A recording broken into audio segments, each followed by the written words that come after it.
My name is Jerron Mortimer, and I serve as the Director for Student Conduct and Conflict Resolution at RIT. So once a student gets documented or interacts with a staff member on campus due to a potential alleged violation, that incident report is then vetted to the Student Conduct and Conflict Resolution Office. On my team, we review the report in full, ensure that we have all the information that is needed to make the best informed decision to move forward. That could be pathway of a student conduct meeting. It could be a conduct conversation. It could be a conflict resolution workshop. It really depends on the matter at hand. We would then outreach the student. So the student will receive an email from our office with all the alleged charges, as well as what occurred to get the student to the point of us reaching out.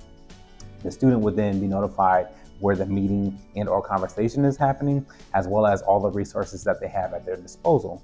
So within our office, we have advocates, we have partners within other entities for liaisonships. Advocates are trained faculty and or staff members of the university who provide that support to the student throughout the entire process.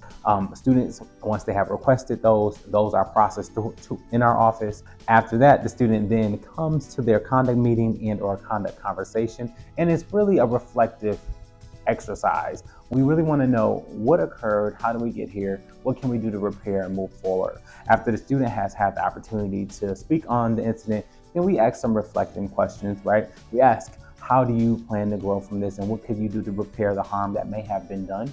And then there's a shared ownership on the outcome if the student is deemed responsible. So the student, as well as that hearing officer, they meet together to determine what outcome makes the most sense. So after that shared ownership occurs for the outcome, then the conduct meeting is over. The student receives a follow-up email from our office, and then they also, depending on what the outcome is, they have the choice to an appeal or not.